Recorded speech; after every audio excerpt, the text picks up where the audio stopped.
Assalamualaikum warahmatullahi wabarakatuh. Bismillahirrahmanirrahim. Tuan-tuan, para pendengar, para penonton yang dirahmati Allah sekalian. Pertama-tamanya izinkan saya yang lemah, yang daif, yang fajir, yang banyak dosa ini untuk berkongsi ilmu dengan tuan-tuan yang dirahmati Allah sekalian.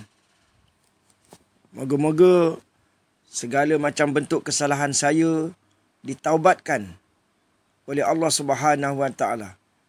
Mudah-mudahan saya sempat untuk bertaubat, membaiki diri, untuk beramal dengan sepenuh keikhlasan sebelum kemunculan, sebelum kezahiran Fatah At-Tamimi dan Imamul Mahdi.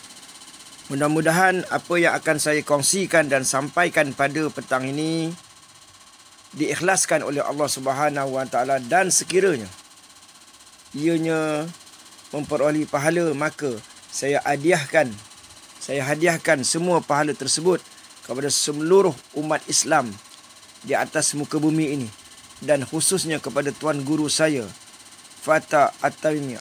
InsyaAllah saya akan perkatakan satu rahsia berkaitan dengan diri Fatah At-Tamimi atau Putra Bani Tamim. Putra Bani Tamim, dia insan pilihan Tuhan yang dijanjikan di akhir zaman. Dia dilantik oleh Tuhan.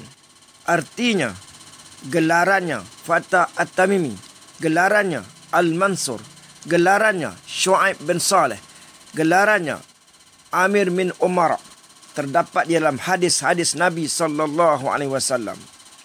Dia dilantik oleh Tuhan sebagai wakil Tuhan di atas muka bumi ini sebelum kezahiran Imamul Mahdi. Maka peranannya, tugasnya adalah untuk memperbaharui urusan agama di zamannya.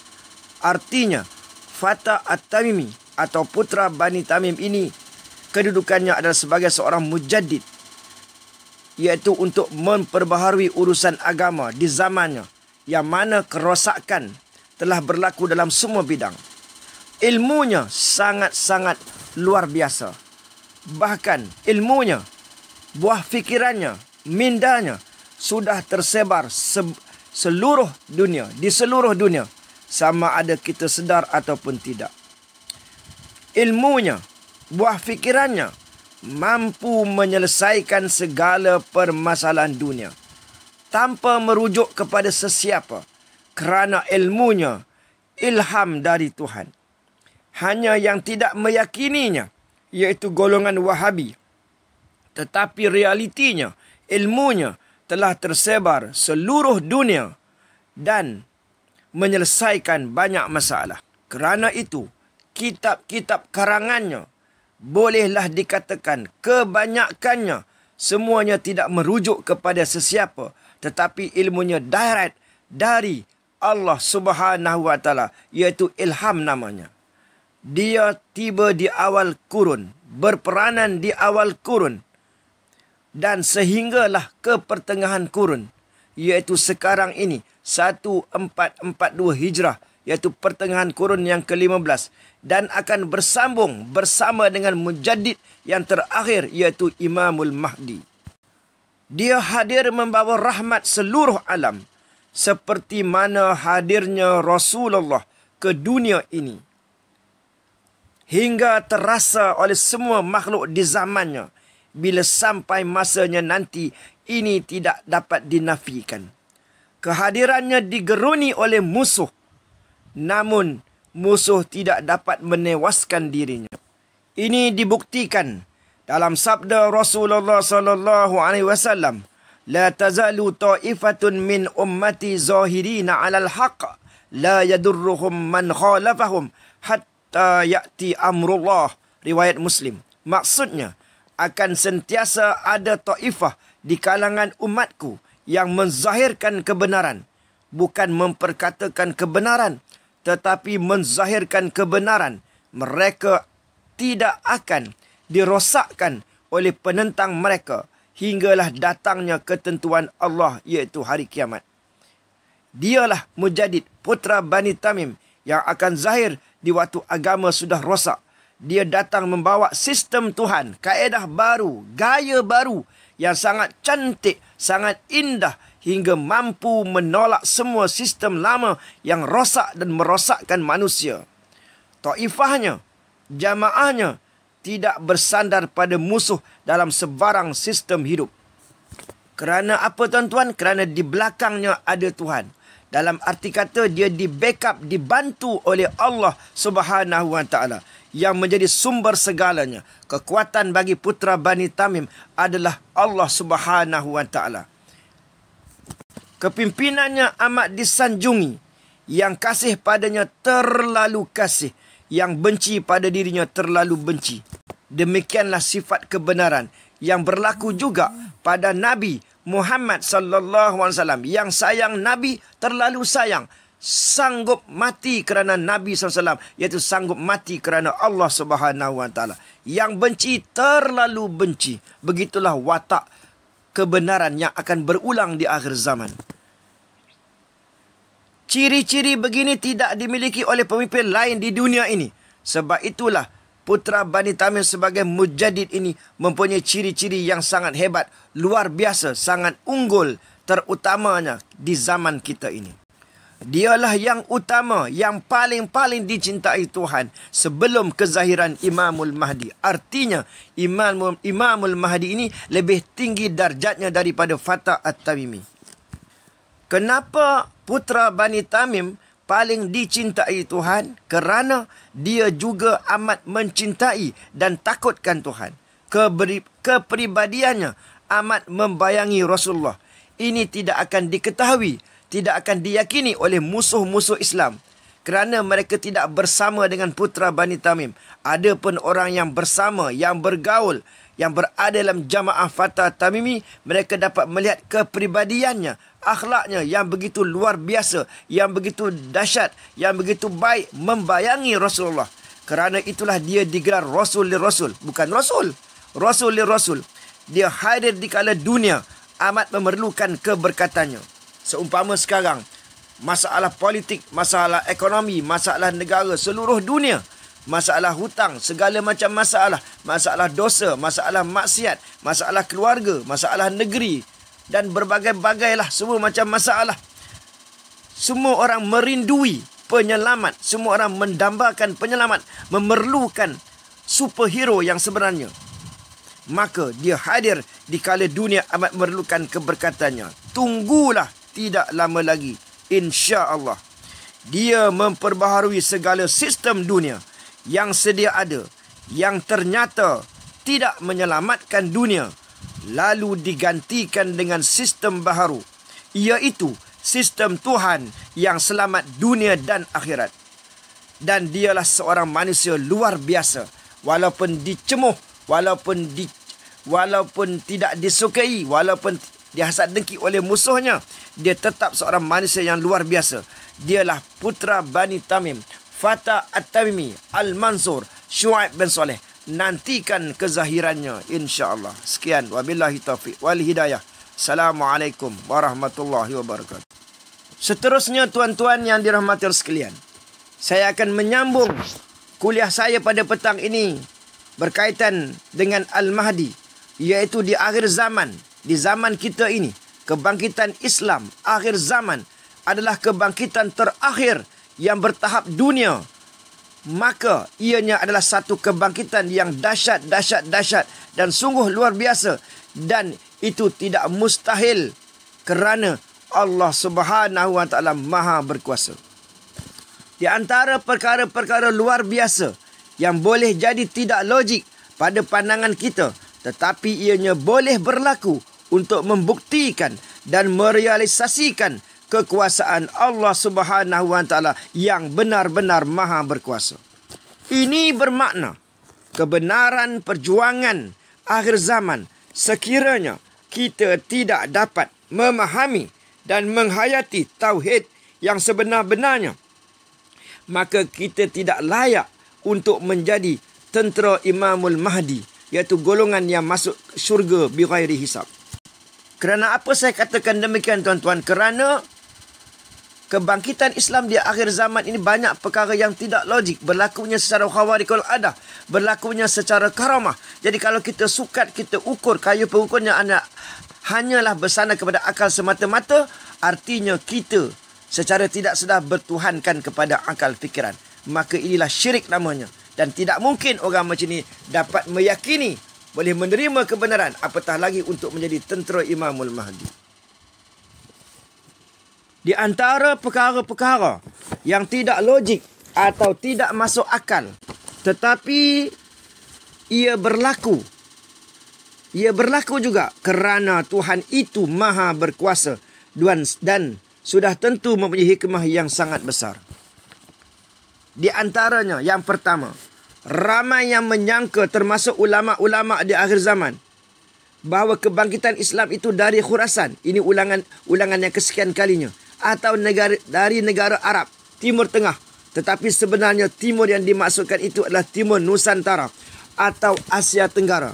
Dan bila perkara ini benar-benar telah berlaku dan sekarang pun telah berlaku, maka menjadi gemparlah satu dunia. Cuba tuan-tuan tunjukkan kepada saya ulama Arab mana yang menyatakan, yang yakin Islam bangkit dari Nusantara atau Asia Tenggara. Boleh dikatakan hampir tidak ada. Hanya 1-2 orang ulama Arab sahaja yang yakin. Tetapi kebanyakan mereka itu tidak yakin bahawa Islam itu bangkit daripada Nusantara ataupun Asia Tenggara. Tetapi tiba-tiba nanti menjadi realiti, kemunculan, kezahiran Fatah At-Tamimi bukankah akan menggemparkan dunia? Rupanya Islam bangkit daripada timur, daripada Nusantara tempat kita ini. Ramai da'i-da'i, ustaz-ustaz, ulama-ulama yang menyangka hadis berkaitan Fatah At-Tamimi khususnya adalah hadis yang dhaif ataupun maudhu' yang tak boleh diguna pakai. Mereka berani mengatakan hadis yang sahih yang berkaitan dengan Fatah At-Tamimi itu mungkin satu sahaja. Yang lain boleh dikatakan maudhu'. Tetapi sebenarnya hadis tersebut adalah sahih dan hasan, atau sekurang-kurangnya sanadnya adalah dhaif. Artinya, maknanya hadis-hadis ini semuanya boleh diterima pakai. Dan lebih dahsyat lagi dan luar biasanya lagi adalah apabila semua perkara yang berkaitan dengan Fatah At-Tamimi yang disebutkan dalam hadis itu telah benar-benar berlaku pada diri dan individu yang mempunyai gelaran Fatah At-Tamimi. Artinya, hadis-hadis tersebut secara otomatiknya adalah bertaraf sahih. Apatah lagi, ia dibuktikan dengan ulama-ulama Mu'tabariyah mengeluarkan hadis tersebut dalam kitab-kitab yang saya sebut sebelum ini. Kitab Majma' Az-Zawaid, Al-Hawil Al-Fatawa, Aqdud Durar, At-Tazkirah dan sebagainya. Dan lagi, ramai termasuk ulama-ulama dengan tegas begitu yakin mengatakan bahawa Imam Mahdi ini adalah dari negara Arab, bangsa Arab. Tetapi sebaliknya bukan begitu. Bukan begitu tuan-tuan. Imam Mahdi adalah dari bangsa Ajam dan orang Timur. Cumanya berketurunan Arab dan Ahlul Bait. Dan inilah buktinya yang akan saya bacakan dari hadis dan nasab dari keturunannya insya-Allah. Kata Nabi SAW, la tazhabu aw la tanqadid dunya hatta yamlikal araba rajulun min ahli baiti yuwati usmuhu ismi, rawahu Abu Daud.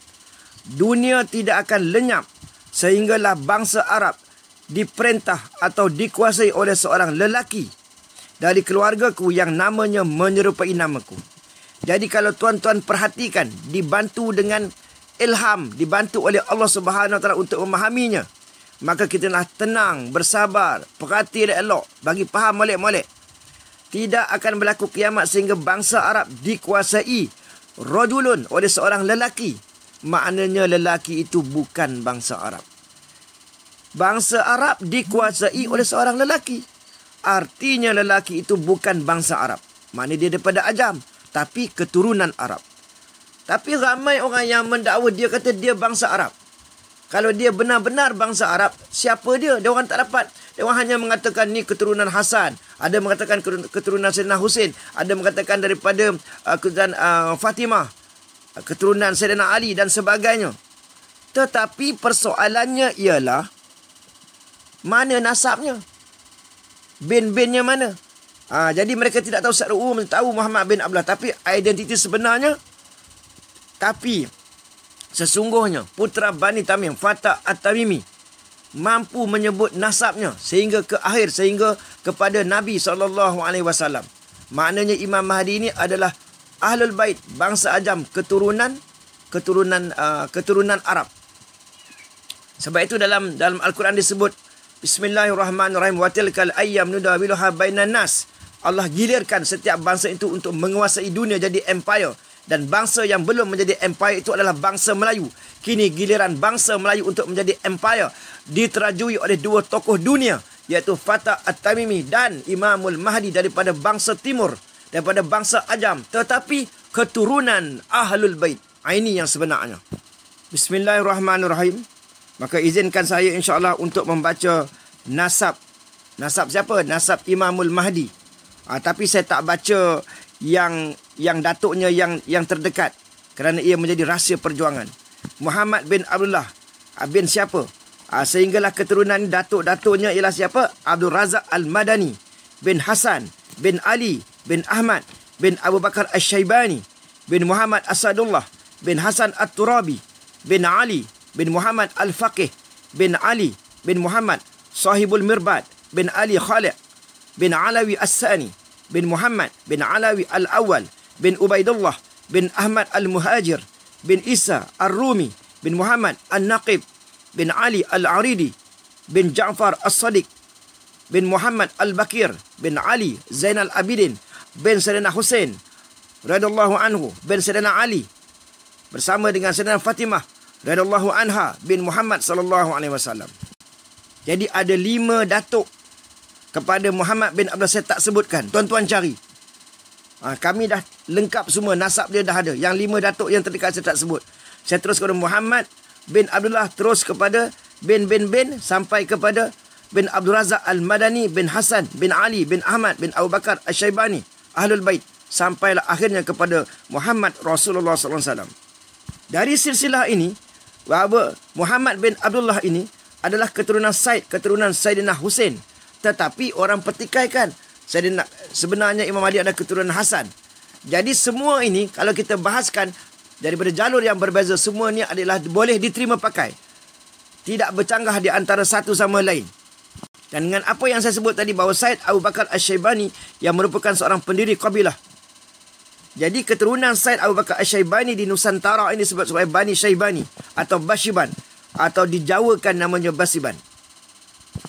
Dan yang terakhir yang saya nak kongsikan, ramai yang tidak faham, yang nak mengaitkan Nabi Isa, kewafatan Nabi Isa alaihissalam dengan peristiwa yang berlaku.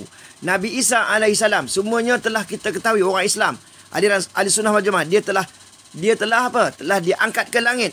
Mana dia ghaib. Imam Mahdi pun ghaib. Jadi kita semua telah dapat mengetahui bahawa ceritanya bagaimana orang Yahudi nak membunuh Nabi Isa alaihissalam. Dia melihat wajah Nabi Isa, dia bunuh, dia salibkan. Jadi mereka yakin bahawa Nabi Isa itu wafat ataupun mati. Mereka melihat jasadnya. Tetapi adakah sebenar-benar itu jasadnya? Adakah sebenarnya dia mati? Dia wafat? Tidak. Dia sebenarnya diangkat ke langit. Dia ghaib. Begitulah yang berlaku kepada Imamul Mahdi. Kerana mereka ini tokoh dunia. Tokoh dunia Yahudi mesti nak bunuh ni. Kalau jumpa imam nak bunuh. Dan bagaimana pula dengan Fatah Tamimi? Ini akan saya sambung di kuliah-kuliah yang akan datang, tuan-tuan sekalian. Jadi pertikaian di antara ustaz-ustaz, pertikaian di antara ulama-ulama, salah faham, salah tafsiran dan sebagainya adalah berkaitan dengan timur. Hadis itu dikatakan hadis dhaif, Imam Mahdi itu dikatakan bangsa Arab, kebangkitan Islam dikatakan daripada Nusantara.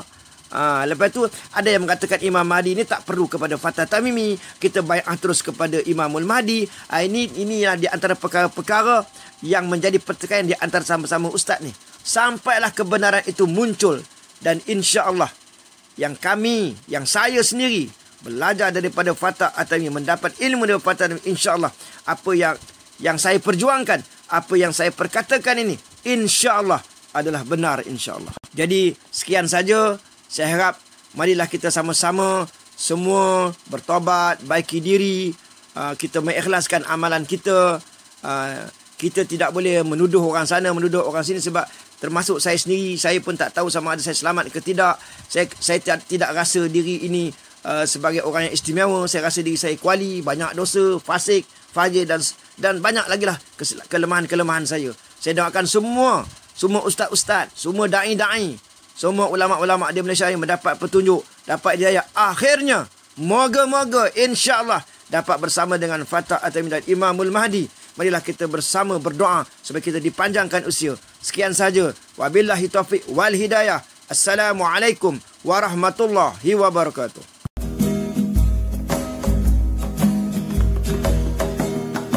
Bangsa Melayu akan jadi empire melalui Islam tidak lama lagi. Ia bermula di kurun ini, seperti mana bangsa Arab menjadi empire. Masa itu telah pun berlalu. Empire Islam yang kedua kali diterajui oleh bangsa Melayu. Ini bukan kata angan-angan, ia akan menjadi kenyataan karena disabdakan oleh Nabi akhir zaman. Yang adalah kabar gembira buat bangsa Melayu.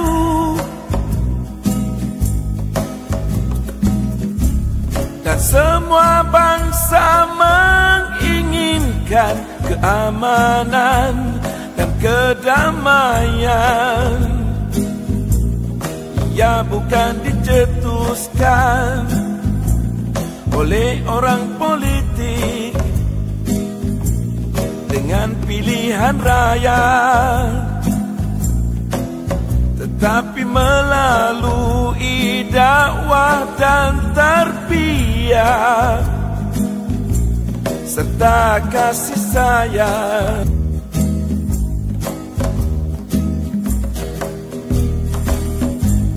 Apabila ia berlaku penuh aman damai dan hidup harmoni, semua bangsa gembira serta bahagia. Karena hidup ketakutan dan pancaroba sudah berlalu masanya. Semua bangsa dan negara ingin bernaung di bawahnya. Karena cita rasa itu dikehendaki oleh semua. Di waktu itu berlakulah kemakmuran yang luar biasa.